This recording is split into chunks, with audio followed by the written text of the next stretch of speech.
Good afternoon, everybody, and a big virtual welcome to this, the Real World Analytics webinar, Pharmacy's Finest Hour. Full title, Pharmacy's Finest Hour, the road ahead for community pharmacy post-COVID-19. We've got a lot here we're going to attempt to unpack for you today.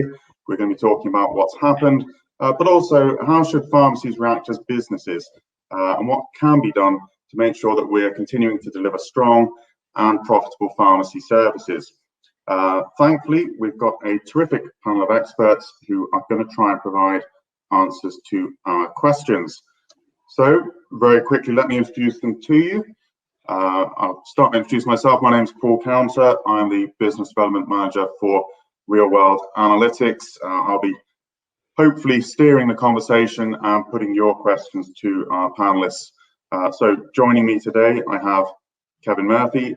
Kevin is a highly experienced superintendent pharmacist at Wellbeing Pharmacies Group. He is also an innovator and a co-developer of the MedPoint range of automated prescription collection solutions. So good afternoon to you, Kevin. Hi. Welcome, Kevin. Layla Hambeck joins us as well. We're delighted to have Layla with us. Layla is the Chief Executive of AIM, the Association of Independent Multiple Pharmacies. Layla, in that role, is regularly dealing with government. She's dealing with senior figures in the NHS. You might have seen she is occasionally meeting Boris Johnson in pharmacies. So we're going to hope to get the national view from her, and we're delighted to have her with us. Also with us is Alex Pay. Alex is the Managing Director of Paydens. They are a family-run group of over 100 pharmacies in the southeast of England. Welcome, Alex. And last, but by no means least, we have Adele Curran. Adele is the Chief Customer Officer here at Real World Analytics. Hi. Hi, good afternoon, everyone. So I did say before I introduce the panel that I'll be putting our questions to the team here. So I'll be asking the initial questions, but do please get involved, join in. There's a Q&A section, I think, in your browser, so do type in your questions as we move through the presentation, and I'll be putting those questions to the panelists as we get towards the end of the webinar. But first things first, we're going to talk about the road forward, we're going to talk about the future, but really does feel right before we get to that point, just to reflect on the last few months, and in particular with community pharmacy. That means paying tribute, I think, to some of the remarkable work that's been done up and down the country by pharmacists in branches, making sure that patients have got not only the medicines they need, but the care they need, and in fact, even the reassurance they need during what's been an unprecedented and very trying time for everyone. I might just open the discussion by coming to you, Kevin, and just asking what's really impressed you the most in the way that your teams have actually responded to this crisis. I think the thing that stood out for me overall is the selfless commitment of our teams, not just our staff, but most pharmacies up and down the country, to basically just keep the show on the road during very uncertain times when we didn't really know what we were dealing with. Information was changing on a daily basis. So those people kept coming to work at great risk to themselves and their family. And so that's very impressive and really showed the value of community pharmacy, that it is more than just a medicine distribution service. And especially they kept doing it. And so there was some pretty bad policy decisions along the way, especially in England, which made the pharmacy sector as a whole feel like a little bit of an afterthought. So despite all that, I think we rose to the challenge.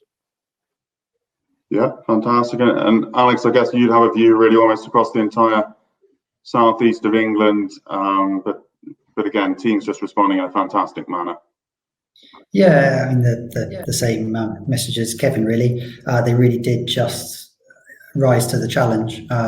They got on with whatever was in front of them, changing, daily, sometimes hourly, and what they needed to do. And their response to every kind of challenge that was thrown at them was amazing.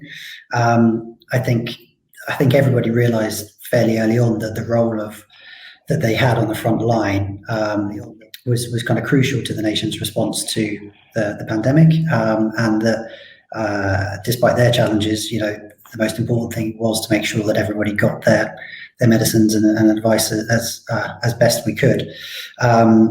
I think the other thing I'd say is it's amazing how they managed to do it in the most part by keeping a smile on their face and kind of keeping things going. So I think every individual team really rallied around each other and in the crisis and helped each other through it. So we had some fantastic examples of individual pharmacy teams doing TikTok dances before the shift started to get everyone kind of G'd up for it and morale going and being strong. So I think those two things, the fact they just kind of did everything that was required of them without too much challenge, really, but that they did so whilst really trying to support each other through it. Yeah, fantastic. I mean, Layla, it really was a terrific response, wasn't it? It sort of already seems like quite a long time ago. I suppose so much has changed so rapidly in the last while. But thinking back to the first days when the lockdown was announced, there was a real state of panic, I guess, and the sort of role that the community pharmacist was able to play, I think was hugely valuable. Absolutely. I mean, as Kevin and Alex have already mentioned, the sort of resilience that we saw during this period from community pharmacy was unbelievable. And remember, none of us have been in this situation before. We're seeing GP doors closed and pharmacies left open, and these are all last minute things. It's not something that we have been preparing for. Yet pharmacy teams come together. They manage the challenges. We put things together quickly. Prescription levels going off the roof in March. I'm sure Alex and Kevin can verify that. The teams are managing this as they go. And every week we get new things thrown at us, new things that we've never dealt with before. And they come together and they do that. And then from a national level, obviously, our job has been to make sure that, for example, from AIM's perspective, to make sure that our members are supported in terms of from information perspective, but also making sure that we're bringing all of these challenges, all of these new things that pharmacists are experiencing to the attention of the decision makers, making sure that pharmacy is not forgotten when it comes to, moving things forward and as part of the whole thing being counted on. Yeah, absolutely. It's definitely been a real opportunity, I think, for community pharmacy to shine and to show its value. I think everyone here and probably everyone at home tuning in would extend a massive thanks to the hard work that the pharmacists have put in. We're going to, in a moment, take a look at some data that we want to show you, which Adele's going to lead us through, just to really put into context exactly what happened nationwide. Before we do that, though, I'd just like to ask both Layla, Kevin and Alex, if we can just ask them for one sort of key takeaway of what they've really learned and how they're doing things differently as a result of all this, and then we'll perhaps explore that in a bit more detail once we've seen the picture via the data. But if I can start with Alex this time, what's really been the big learning for you? I think for us, the challenge of new things coming out each day and new guidance, new challenges, new things that we needed to do has really shone a light on how important making sure we have the right kind of communication channels open across the business with kind of all of our pharmacies. So firstly, making sure that we have a good route to communicate out to our pharmacies, making sure that we kind of strip out all of the noise that there is from the advice that comes from lots of places, and make sure that they have the right information from us, but also making sure we are getting that feedback back from them in an efficient way. Firstly, making sure that we're able to hear their concerns and their issues and respond to them promptly, but also gather feedback from them and their ideas and innovations. And I think particularly during the early days of the crisis, a lot of the kind of broader things that we did across the group came from ideas that were kind of sprung up in individual pharmacies of how best to cope. An example I'd say is the 1 hour kind of closing at lunchtime to catch up that became kind of widespread across the industry. From us, it came from one pharmacy asking a superintendent if they could do it because it would be a big help. And when we saw the value of that, we kind of pushed it out to others.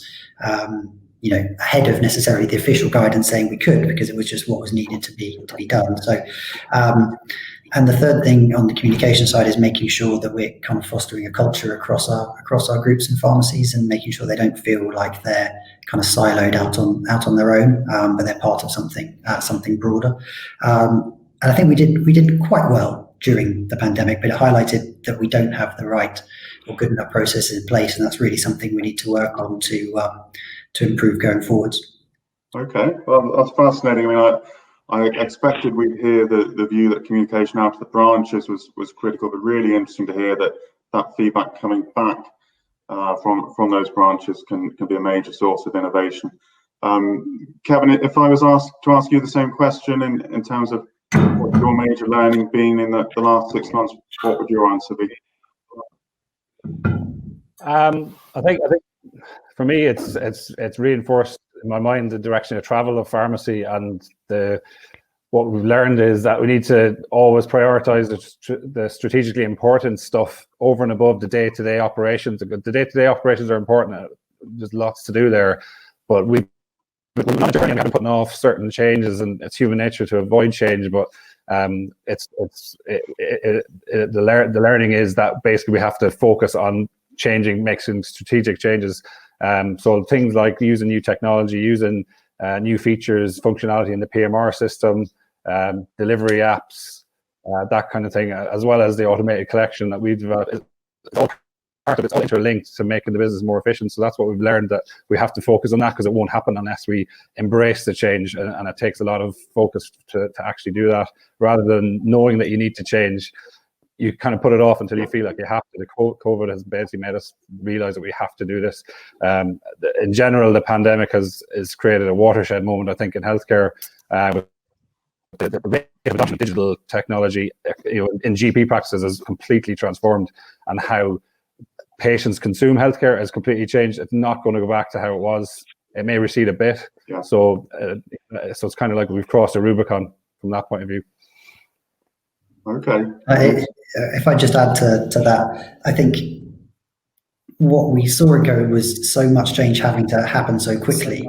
I think it certainly showed us that actually our teams and our business and our support teams were actually capable of delivering much greater change than maybe we had pushed for in the past, because, as Kevin said, it's too difficult, or it's hard, or how do you do it well? It's kind of shown that, when you need to, you can do it. So I totally agree. There's a huge amount of change that will be accelerated because of this, and innovation that will come through because of this. Okay, so change is possible.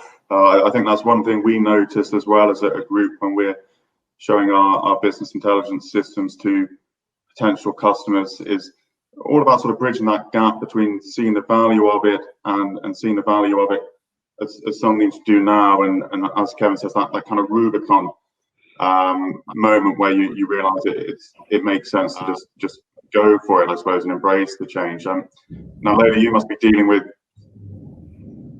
an awful lot of pharmacies up and down the country, and I guess your sort of key takeaway must come as a result of all the feedback you've had from them. I mean, what has AIM taken out of this time?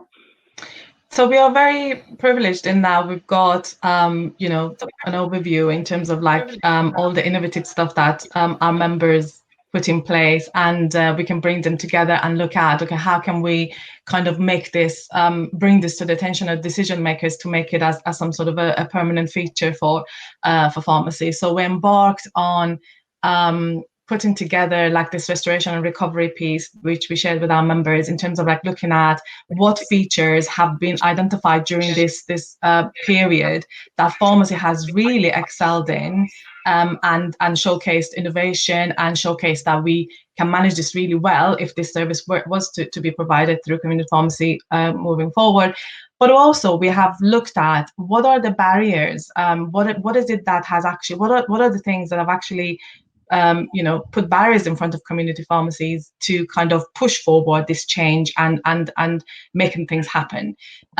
So combining these two, we've put together a way forward in terms of what could be good from community pharmacy, and what we need to do to make sure that those barriers are, for example, regulation, bureaucratic stuff that are completely unnecessary, to kind of get rid of them. And ask the decision makers to do something about it, so that we can move forward easier, because the willingness is there, and we've shown AIM members, and I'm talking from an AIM's perspective, we've shown AIM members absolutely excel, being very good at putting things in place, being very much up to speed with what needs to happen, And so the next step for us is to make sure that decision makers are aware of it.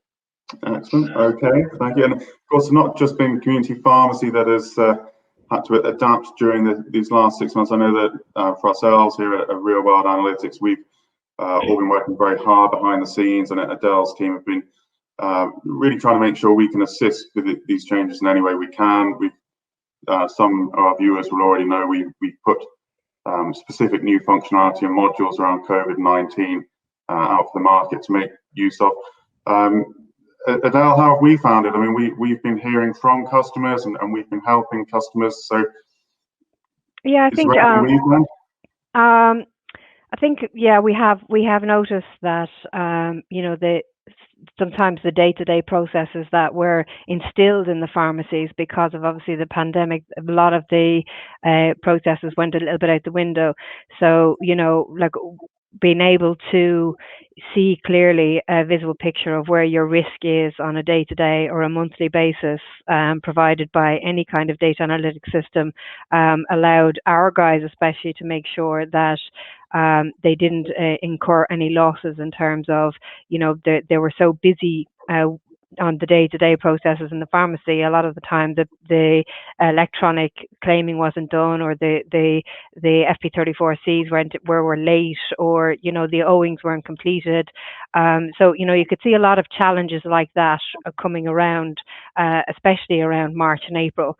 But, you know, having transparency and visibility of that on a day-to-day basis, I suppose where we came in was, you know, we had feedback from our customers very, very early on in March, and we were able to adopt and change our system very, very quickly to give them real insights into focus areas straight away. So all of our guys by, you know, the end of April had real focus reports that were going to help them in areas that were more difficult in the pandemic. Okay, great. So I think we've got a few topics there we're going to dive into in more depth in a minute. From Alex, the value of communication, from Kevin talking about, you know, strategic planning and not putting things off. Later they're talking about breaking down barriers, and it'd be interesting to hear about that in a bit more detail shortly. And I suppose really from Adele and from our side, for a pharmacy to function effectively, it's really got to ask and expect that its suppliers, whether that's IT or anything, that its suppliers are making the effort to support it on this journey. We'll jump back to all of that in a minute. What we're now going to do is actually ask Adele to show us some data so we can take a look at really what exactly did happen in terms of the numbers we can show you over those first few months. So I'll just pass across to Adele and look forward to hearing what you have to show us. Okay, thank you. I'll just open the slides, I think. Okay, so effectively what I want to show you is just kind of the impact of the last 6 months trading across kind of key performance indicators within the pharmacy, whether it be item growth, patient growth, EPS, nominations, services, just to give you an idea of what we're seeing through our visibility of data. So we have about 1,000 pharmacies currently on the Real World system, and we also have access to the full nation's data through the NHS published data. So what we've done is we've kind of consumed all of that together to be able to give a picture of not only what has happened up to the last published data from the NHS, but what has happened right up until the end of July. I suppose everybody would potentially have seen already what has happened between February and May, with that huge spike in items in March. Still a spike in April here in England. The spike's still there in Wales as well, not so much of a spike in Scotland in April, and the complete fall off then of the items in May, and that was transparent across the business. The fall off happened earlier in Scotland in April because I think, you know, they got clued in just a little bit earlier than the English and the Welsh in terms of the more items in March and February. But what we're seeing here is, you know, basically just borrowed items. So the item spike in March, especially in April, was all really just borrowed items from May, and things started to settle down again in May. Again, you're seeing kind of more of a pattern where people are starting to try and come in less. So we've got a big spike there in June as well, back to sort of a level playing field there in July. And that's the picture in terms of the item growth across the 6 months. And this picture is just across England. If we look then at the patient growth, we see a similar-ish picture. But the thing that I might point out to you in terms of the patient growth is that although we've seen a big spike in patients in March, the fall off, there was a fall off of patients in April, where the items still was high, but the patients weren't actually there. So the patients weren't coming into the pharmacies. So they were either patients who are getting more items to bring the item numbers up in April. Again, despite the fall off in May is indicative in the patients as it was in the items. We had a bit of a spike again in June in terms of the patients coming back in. But what you'll see here, which is the interesting piece, is that although we're leveling off in terms of our item growth, so we're looking at this across a 6-month period, but if we look at it in terms of over a 12-month period, looking back to where we were year on year in February, we're about the same point here now in July.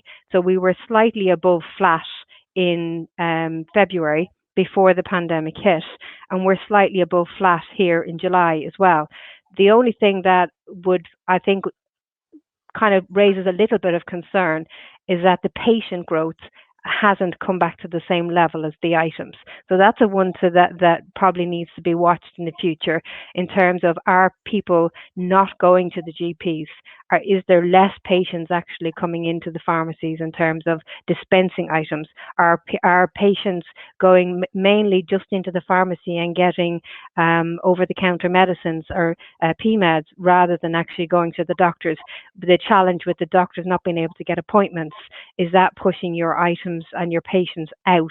So that's the one I would definitely raise concern with and ask people to keep an eye on.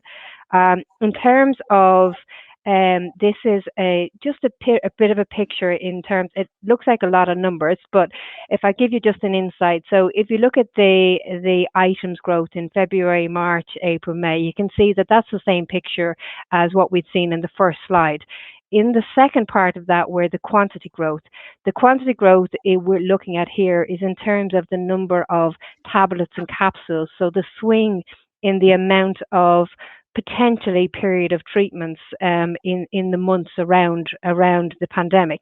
So what we can see there in March is that the quantity growth was at about 19%, but the number of tablets and capsules in actual quantity went up to about almost 23%. So it was about 3% higher than the actual item growth. Now, if you look at the bottom line there, you can see that the average item per patient also went up in March, but it didn't go up quite as high as we expected it to go up because the quantity went up as well. This is an indicator that not only did people get more items in March, they also didn't get extra items but got more tablets. So the period of treatment was changed by the doctors to go from a 28 to a 56 day rather than giving 2 prescriptions for 28 days. So that the numbers do indicate that in March. It looks like it settled right back down again in April and again in May and in June. And you can see then that the period of treatment, we can see the numbers start to steady off, and actually the average items per patient coming back up to 4.66 and 4.57 in April. So it looks like any variation that the doctors were doing in terms of adding more quantities to prescriptions has kind of settled off, and actually the patients are getting more items.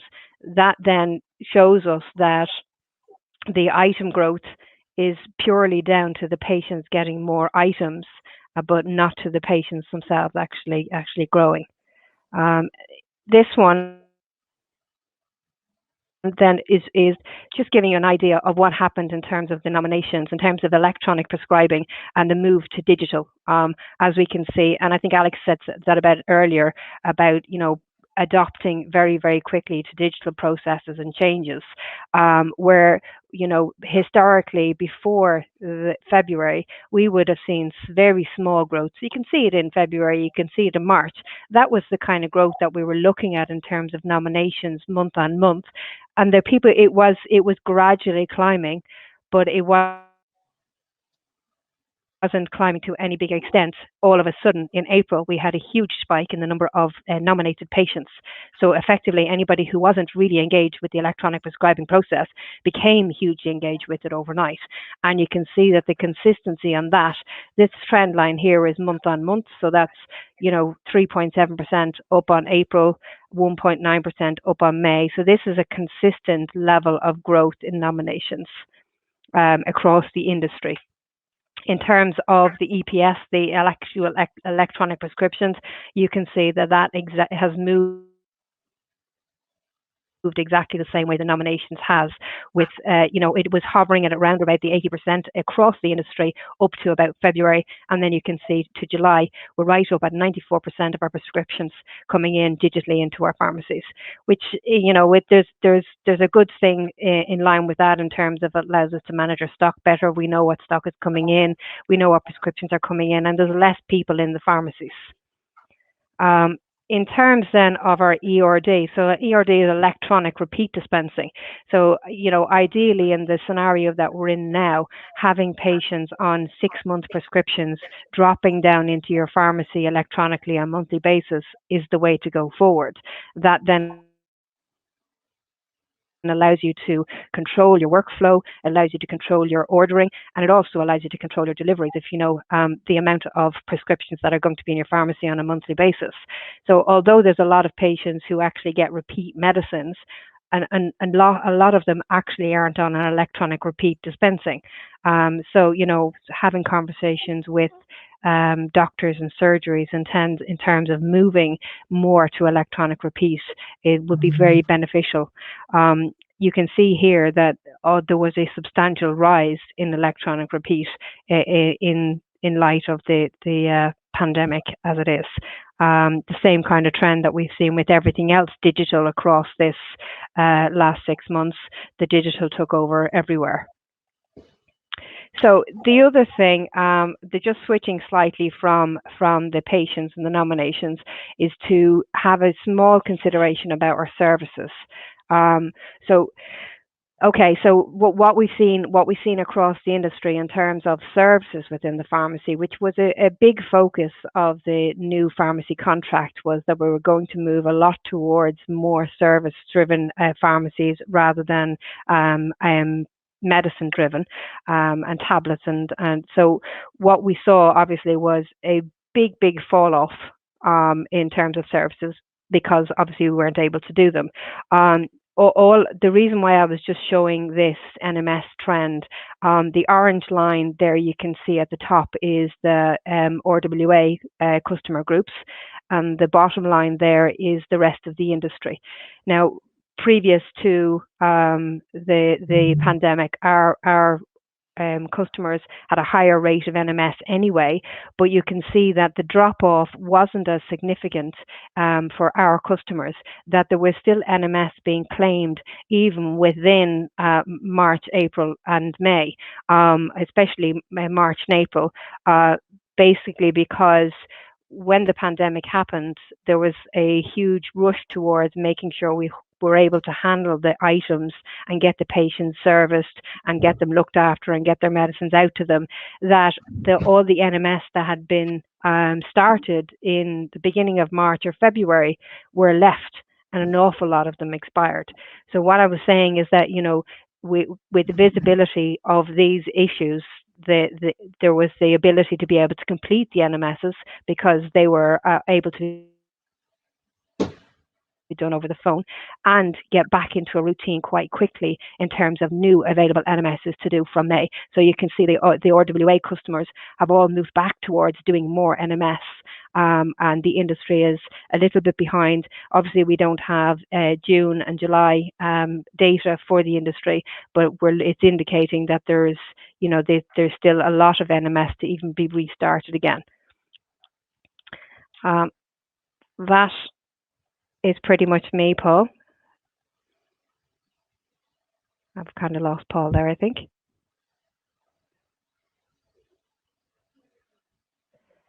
So has anybody got any questions or anything in relation to that? Any of the rest of the panel, anything they want to share in relation, or anything they want to ask in relation to those slides that I've just shown while we're waiting on Paul? All very quiet. Is it a quite a visible indicator of what you're seeing across the industry, Leila, in terms of that spike, peak and trough, in terms of the months that I think May was a big concern for everybody, in terms of, you know, the industry looked like there was a huge fall in May, and people were very concerned that this was going to be an indicator or what was coming forward. But we can clearly see that, you know, across our own benchmarking, that we have things are settling back down again. So, you know, although there definitely needs to be a re-engagement with patients in terms of making sure that any patient growth that you're getting, that you're sustaining it and looking after it and growing it, that the items are actually still there. Yeah, and this is very consistent with the reports that we've received from our members, Adele, in terms of like what has been happening over the past few months. And yes, definitely a big spike in March, a lot of, you know, workload landing on community pharmacies then, but also, you know, the footfall coming down over the, you know, because obviously of the lockdown, and also, you know, we're thinking because of the fact that surgeries are also closed, you know, those pharmacies that are actually based in a surgery setting have been hit by, you know, not getting as many patients obviously visiting them. You mentioned things about NMS, and it's fair to say that data around NMS has demonstrated that this service actually works, and NHS England are very aware of it as well. And so we are working across the sector to demonstrate how community pharmacy can, you know, make the best out of NMS. And so these are the sort of conversations that we've been having with NHS England. But as I pointed out before, we need to overcome the barriers. We need to make things easier for community pharmacists to pursue these services. For example, NMS, you know, one simple thing such as wet signature, you know, why do we need that? If we are going online and if you're doing things by video and things like that, why do we need to have in this day and age wet signatures? So it's one of those things that we are kind of pushing forward, and you know, and you know, to be fair, NHS England, Department of Health, they are aware of these sort of barriers, and they want to support and help with that. But it is time consuming. Yeah, it takes time. I think, you know, I was going to say, I was going to mention in the section later on service that it's one of the frustrating things, right? GPs have been able to change their ways of working very quickly and seemingly, you know, without any involvement, and pharmacy is still stuck with some of these things. So even something which clearly is being phased out, like MURs, the challenge and the hoops you have to jump through to be able to provide a telephone MUR just doesn't seem, is clearly not in keeping with where we are now. And there's obviously, from the flu side of things, it looks like there's going to be more flexibility on how we deliver that to help with the social distancing, etc. But I think that's got to be key, is in the, we're saying we're open for business for new services and taking workload off the rest of the health service.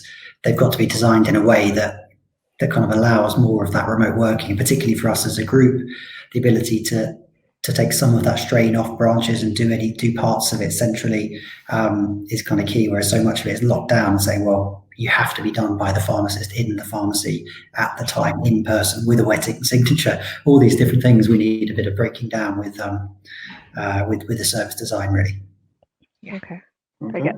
And in terms of then the MURs, you were saying there that there is a potential to do MURs on the phone or Chrome or digitally with patients. Is that something that has been approved by the NHS nationwide, or is that something that's on a case-by-case basis? It's always been possible. You had to get approval to be able to deliver it, and there were some limits and restrictions around who you can deliver it to and the like. So it's just we did it in places where previously we'd done it where it was appropriate. Now we've just kind of pushed that boundary and pushing for more of our branches who previously would have had no problem completing them face to face. Obviously, now that's more difficult, and it's been impossible up to now. So to kind of keep that service delivery going, we've kind of pushed that telephone MOR process. But it's something that we still have to go through those hoops to get that done, rather than a blanket. Everyone can do MERs by telephone for now for the course of the next 3 months to keep that service going. So it's that kind of speed of response to make the changes, which I guess is frustrating for us when we're there ready to deliver it within the rules. Okay, that's really interesting. I think we might have lost Paul again, have we? I got kicked out. You're kicked out too. Okay. Sorry. So I think I missed some of that, but I kind of picked up some of what Layla and Alex were saying about NMS, and I would kind of echo that as well. We tried to, obviously, with the Real World Analytics platform, continue on doing some NMS, but we felt we were operating in quite a difficult and grey area about getting signatures and consent and what happens with post-payment verification. So that was very frustrating and something that definitely needs to change. Yeah. Okay. I'll just check at this stage. Am I actually back as an active participant? You are back. Yes. Yeah. Apologies, everybody. New technology, trying new things, and as you can expect, the whole webinar and webcam worked perfectly all of last week, and the one time you come to do it live, you're going to have a bump. So I did miss a couple of moments there, so extreme apologies if I'm repeating anything, but I think I just about left the webinar when Adele had finished her presentation. It was really just to say we obviously covered quite a lot of data there for the people joining from home. So if you would like to see that data in a bit more detail, please do get in touch with us. Obviously, what we showed you was quite high level and quite general. If you'd be interested to see exactly in your own data what's happened over the last while, we'd be delighted to show you that as well. So do please get in touch. I know that when we show data, it tends to prompt a deluge of questions, so do please be using that question panel as well to put your questions into us. Paul, can I just say one thing about data? I mean, another thing that was very clear during this period, COVID period, is how important data is actually, to back up what we want to push forward for community pharmacy. So in order for us to put forward suggestions, obviously we do need to have the data to back it up, and it is becoming increasingly important, with all these fast-paced things that are moving forward, and we're looking at, can pharmacy deliver this, can pharmacy deliver that, and the data backing that up is essential for us to prove that we can. Yes, absolutely, yes. Well, one of the points for discussion we had later on, Layla, was actually around that relationship with NHS. How does community pharmacy state its case? How does it show itself in the best possible light? I suppose if we think back over the last while, we've seen, quite a few sort of big announcements from ministers endorsing community pharmacy, stating how highly they value it. Is that a new message that we're hearing since COVID, and is it just a message, or is it deeper than that? Do you think we're seeing some change? Okay, so I'm sure every pharmacist and pharmacy teams were as frustrated as me when we heard messaging coming out and pharmacy was missed off. And particularly in the beginning, I was pulling my hair out, and I was thinking, why are we being forgotten? So we raised that with NHS England and Department of Health as part of the regular communications that we have with them, and in some cases they were very quick in terms of addressing the issue. For example, you may remember the issue where the Matt Hancock announced there that if you have someone who is affected by COVID and passes away, there will be, some funding available for them. And guess what? Pharmacy was not as part of that group mentioned. So that was addressed very quickly. We raised it with NHS and Department of Health. But it comes back to kind of making sure that we don't have to all the time remind that, hey, don't forget pharmacy, don't forget pharmacy. It needs to be kind of embedded in the whole DNA of communication coming through NHS England and Department of Health. And so we raised that, and as a you know, and there were agreements that there needs to be some changes around this. And so I'm glad to say that we are now having meetings planned with NHS England board members, and for example, Lord Pryor is going to be meeting with us, and high officials from NHS England are going to be meeting with us end of September, and we have that opportunity to put across, you know, again, the capability of community pharmacy, what community pharmacy can do, but also looking at how we can establish that sort of relationship.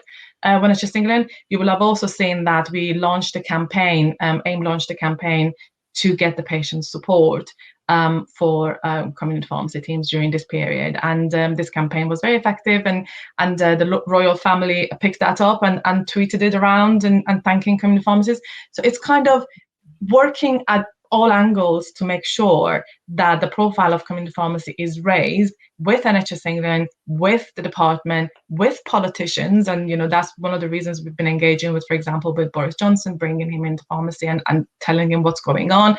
And also with patients, because at the end of the day, their views of community pharmacy really, really matters. They are the voters. They are the people who are using community pharmacy. So all of this coming together is something that we want to kind of make sure we've not left any stones unturned when it comes to those sort of relationship buildings and putting pharmacy across. I have to say, though, we still have some way to go, but we have started on that journey. Do you, it feels like the noises from kind of government and ministers are much more positive, at least in the public statements. A lot of the challenge has been said has actually been around relationship with the NHS England, and getting them on board with pharmacy as a model. And often the breakdown has been that the government might be on board, but NHS aren't, and so we don't get the support. Are you seeing any improvements in that relationship, given how pharmacy kind of stood up to the plate when GPs closed? Yeah, so that is something that in every single meeting that we've had with NHS England, it's been highlighted how pharmacy delivered during this period, and so this, you know, I don't think pharmacy has ever had that sort of audience with senior board members of NHS England, and we are having that now. So we are you know, putting that in place, and we need to make sure that we use this opportunity to the best of our ability to put across the points that we need to put across from community pharmacy. And that, Alex, comes back to the point that you mentioned. We need to overcome some of the challenges and barriers and perceptions within NHS England in terms of like how we're moving forward, but also, you know, working on, you know, the positivity that sector can bring in. But as I said, you know, it's a start. I'm glad that this start has happened. But we still have some way to go to kind of get that change in. I think from my point of view, and maybe from a smaller independence point of view, that the warm words, they are warm words. It's nice. It's important to get the mention. But what I was thinking when people were screaming out for pharmacy to be mentioned, there comes a point where, okay, mentioning is nice, but warm words don't pay the bills. Exactly. And I think there's a lot of independents screaming that, you know, we need some action. And right now we've got the sword of Damocles of this 370 million in England hanging over us, and people don't know what's going to happen. Everyone's hoping that it's not going to get clawed back, but I think there's going to be a lot of businesses and a lot of difficulties if and when it is clawed back. So this is from our perspective, again, we're representation on PSNC. From AIM's perspective, we've got that, and so we're pushing those sort of messages forward. You're absolutely right, Kevin, that you know, nice to hear the fluffy nice words, but at the end of the day, it's the action that counts, and so this is something that we are putting across. But having those sort of relationships and getting others to understand our perspective and vice versa is important to make things happen. Cool. Kevin, what have you found on GPs? differences between different GP surgeries and how it's kind of worked as we've gone through this, because that's what we've had some very good experiences where it's been very collaborative and very shared. Everything about what they're doing and how we can help the patients together, and other examples where the pharmacy team came in the morning to find the co-located GP surgery closed and no one had told them anything, and patients banging on our door saying, what's happening? And so again, I guess it just shows the kind of lack of continuity there, where there's no kind of joined up approach between the two. It's whatever each individual site wants to do or feels is important. Yeah, I think we were in a bit of a information vacuum in March, and obviously there's going to be a patchwork of different people reacting in different ways. And I think it's just a real mixed bag. There's loads of positive stuff. I've heard stories of people being referred to pharmacies when they shouldn't have been, but just because they're open, and kind of almost like pushing the problem away. But we've had overall fairly positive. We've got some very close partnerships with some GP practices. And that enabled us to do some innovative stuff. One of them was our health centre that we had with massive queues. Health centres had particularly the biggest problem, I think, during COVID, because they had, if you had a high volume pharmacy, you're going to have more people coming to it, and that translated into up to 2-hour queues at times. When that started happening, obviously you immediately do everything possible to try and reduce the queues, reduce the flow of people coming towards your pharmacy, whether that may be using SMS notifications, increasing deliveries, but there's only so much you can do. And all the time we were thinking this is going to damage our business, because people will queue the first time, but next time they're not going to come back out if they know they're going to have to stand in a queue.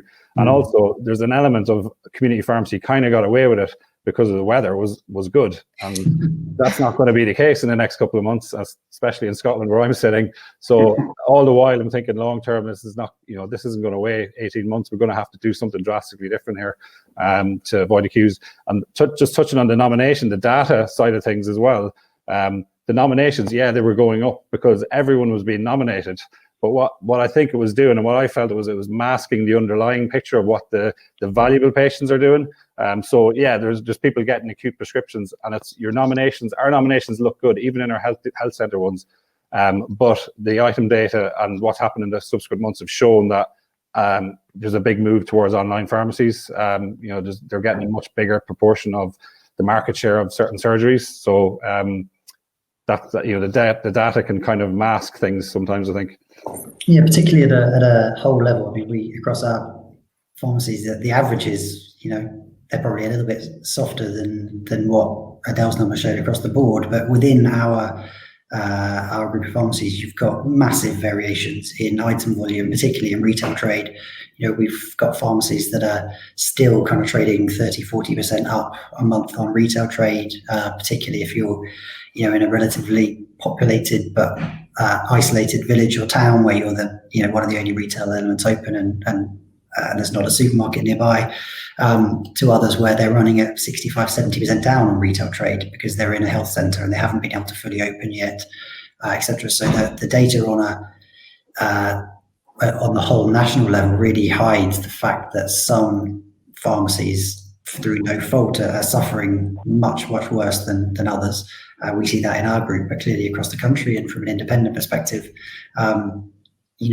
one pharmacy could be doing very well out of this, and many others could be doing very poorly. So I think that's part of the message across to the negotiating bodies and the government is it's not just about supporting the industry it's not just looking at the overall numbers, it's about seeing where that's really impacted kind of individual circumstances. Can I just say that we are also doing an exercise, and you may have seen in C&D, we highlighted the problem that in some cases the levels have dropped significantly. And we mentioned, for example, the healthcare surgery settings where pharmacies are located.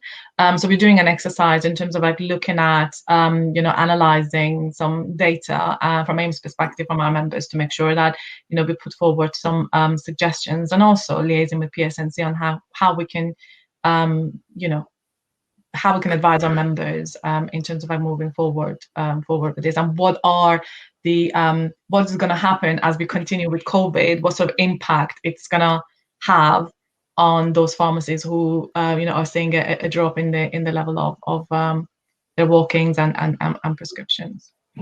From my point of view, I think one of the worrying things is longer term. So we've crossed this Rubicon. People are getting more used to telemedicine, accessing their GP without leaving their home. It follows on that they will get used to accessing their medicines without leaving their home. And so, from a bricks and mortar pharmacy business point of view, how do we give them how do we adapt so that they've got less of a reason to go online? And from my point of view, it was around thinking about why do people go online. It's so that they don't have to worry about queuing, social distancing, maybe opening times, and there's not much you can do when you've got a physical business that people have to go to. So that's where we saw big in the branches where we had automated collection. It made a massive difference to how they were able to cope during the pandemic, and it gave the patients that option to avoid queues if they wanted to, but not have to be in for a delivery. Obviously, a lot of people were in during lockdown, but that's starting to loosen now. So it's kind of going forward. It's a kind of a blending the approach, giving patients the best of both worlds. I think that's the only way we can thrive. In the face of it's very easy to get things through the letterbox, but it's not necessarily the best way to get them. Okay. I've now reappeared within the webinar I'm meant to be hosting, so I'd like to thank the panelists for thinking so quickly on their feet. I'm afraid the heavens have literally opened outside my window here, and I think that may be causing my internet's very patchy. Listening to myself now, I think my audio may still be very bad. And you're better now. I'd like to thank it. You're better very now. good. Okay. Yeah. A couple of minutes ago, I think they may have been potentially launching lifeboats to come and get me, but the rain seems to have settled down a fair bit now. I was able to watch in and see quite a lot of them. It seemed like we had some really good conversation going on about, how we have moved and how we've adapted to actually sort of take advantage almost of some of these changes. I know that the key things we sort of talked about at the head of the webinar, we were talking from Alex about communication. I know Kevin was talking about really the will to engage and to embrace change, and later really talking about just knocking down barriers where they exist. So we've got a few minutes left. I just wonder if we can just come to those points very quickly, and then I'll move on to some questions from the audience we have. But Alex, you mentioned communication is key. I mean, in terms of the business processes you have there, in terms of how you're actually working, what processes did you have that actually supported that, and what new processes have you been able to put in to really make sure that works? So, I mean, I think our communication processes were and still are relatively traditional. We rely far too much on email and email, phone, and face-to-face kind of visits and communication to get change implemented and get things done. And obviously during the pandemic, when you've got, health and safety guidance, you've got clinical governance guidance, you've got maintenance teams asking about putting in, screens, you've got huge requests coming from pharmacies about, how they implement various things, what's the policy on, can they have this, that and the other, how we as a team can support that, and how we can get that message across. So the problem we're in now is we still have that same challenge, but we're looking at kind of various software solutions out there that will allow us to have much better than email kind of solutions, really, that allow that kind of more interactive dialogue both ways, so that pharmacies to be able to raise requests and us to be able to kind of get information and gather information from them as well, but also that kind of interaction between pharmacies and between teams. So what we did in the kind of midst of the crisis to kind of support teams, mental health and make people feel part of a team, and we actually set up a Paydens family Facebook page, if you like, a Facebook group. We had almost 1,000 members of staff kind of join up to that at the end, and they were sharing lots of stories, good news stories, bad news stories, things they were doing, TikTok videos and the like, and that was really good for the morale of everybody, I think. It really kind of helped, was a big support. That's fine in a crisis. That's the volume and interaction on that has obviously dropped off significantly now as we're more in normal times.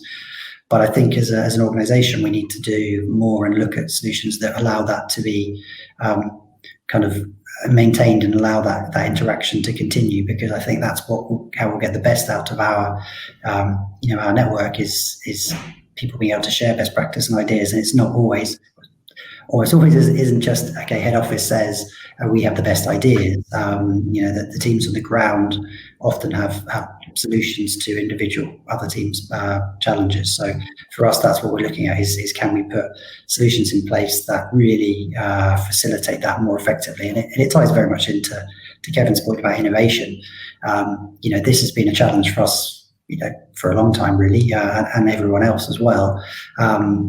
But now it's just kind of highlighted we've got to do something about it, and now's the time to kind of innovate and put those changes in place. And similarly, along with various technologies and just accelerating our existing kind of timeline for business change, and just kind of pushing forward with both feet, really. Sure. And Kevin, where are we heading with the future? Because I know every time I talk to you, you're a man that's always looking for new ideas and new ways of doing things. I think the last time we chatted, you were, I guess, just sort of really seeing a clear road where telemedicine and telehealth, I think we all see that's going to, I guess, only grow exponentially. But what other areas do you see as sort of becoming more to prominence now that we're working in this new way? I think, I mean, people have been talking about the service being so important, services, income being so important at pharmacies for a long time. And it's just, there's a gap between the financial model behind that actually matching the aspirations. It is changing. I obviously see both Scotland and England because we have pharmacies in both countries. So it's, the divergence has been staggering in the last couple of years, and the direction of travel is staggering. We've got the new Pharmacy First scheme in Scotland, which is making us more like GPs, recording all conversations that we have and being recognised for that. So building up that data picture, and that's important because when we reassure somebody and keep them away from the GP, that has a value and it improves the outcome. Not just if we prescribe something and fill out a form and then get their consent, which we have to do in England for everything. The amount of bureaucracy is crazy. The difference between Scotland and England. And I think in general, pharmacies need to do that, but they need to have the patients coming to them for their prescriptions. That's the hook to do the services. So you can't let go of that. You can outsource it. Maybe hubs, I think, will become more important, hub and spoke, when the law changes, and pharmacies will become more like fulfillment centers. And so I'm trying to just apply the thinking of the likes of Pharmacy to You and the fulfillment operators or Amazon. How would they look at a pharmacy operation? And the way we're operating is unsustainable. The NHS have told us we can't continue to operate that way or expect to be profitable if we do. So something has to change in our whole workflow, right through from when the prescription enters the building to when it leaves and how it leaves, whether it be a delivery or an automated collection. Something has to change in our whole workflow, right through from when the prescription enters the building to when it leaves and how it leaves, whether it be a delivery or an automated collection.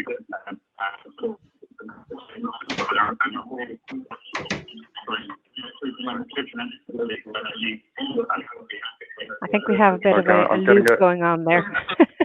a bit of an echo there.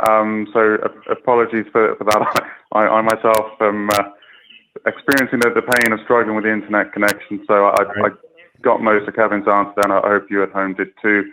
As I said, Kevin's certainly a big ideas man, and I think he had a chance to talk to us a little bit there about the MedPoint system. If you have been listening and you'd like to pick up with Kevin or indeed any of our speakers, I'm sure they'd be happy to talk to you. We're coming quite close to the end of our time now, so I'm just going to come to Layla with a question we've actually had in from the audience. So Layla, this does seem pretty clearly in your court to tackle.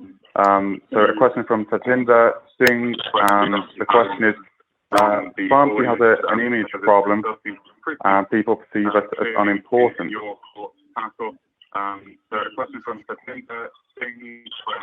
Thanks to the MPA for their efforts promoting us through this crisis, but we need other bodies to do this consistently. What is happening? Also, the GPHC has not supported us. Can they be made to reconsider their attitude? So just to say that I'm from AIM. I used to be MPA before. I know people still put me in same league as the MPA because I was there for 10 years, but now I'm AIM. So thank you for your question. Definitely, I think, as I said, there are three elements, sorry, to making sure that pharmacy, is on the way to get to the top, to the level that we need and deserve to be. One is patient engagement, making sure that we showcase, the patient support for this sector.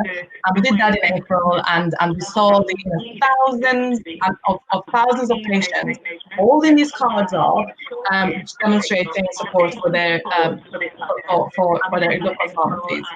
And the other bit is engaging with politicians, bringing them in to see for themselves what community pharmacies are about. And when Boris Johnson visited, one of our members, when I invited him to do that visit, he didn't know community pharmacy was delivering flu vaccination service.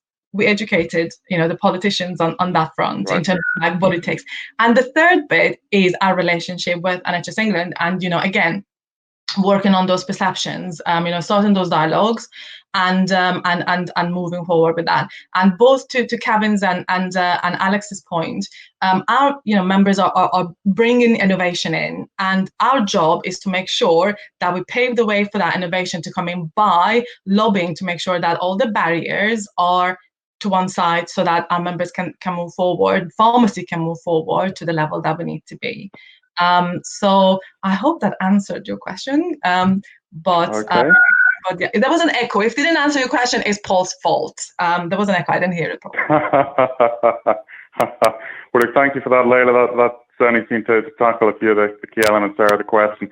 I've actually got a timer flashing up on my screen telling me that we're quite close to our time to spend with the audience today. So again, apologies from me that I've not been with you and visible for the entire hour, but I think we're sort of coming to the end of our time. First people I would like to thank would be the audience at home. Thank you for spending an hour with us today. I hope you found it really useful. If you are interested in innovation, and we hope you are, and you're interested in innovating to deliver profit, we would certainly love to talk to you about our business intelligence system. In fact, we are so keen to talk to you that if you are a member of AIM, we're offering 25% off your first 12-month subscription with us. So please do download the flyer, drop us an email. We would love to talk to you. Secondly, that leads me on to extending my thanks for the panel for their time. Firstly, to Leila Hambeck, Chief Executive of AIM. Thanks also to Alex Page, Managing Director of Cadence, Kevin Murphy, Superintendent Pharmacist of Wellbeing, and to Adele Cohen, Chief Customer Officer at Real World Analytics. Quick thanks also to our friends at Pharmacy Show and to the wider RWA team, Katie, Rebecca and Connell, who've helped put this together. That really is it from us. Apologies again for the quality of the audio here. We're going to be putting together further webinars later in the year, so we would love to see you back for them. And yes, we hope to see you again in the near future. Thanks very much everyone for their time, and have a good afternoon. Goodbye. Bye. Thank you. Bye.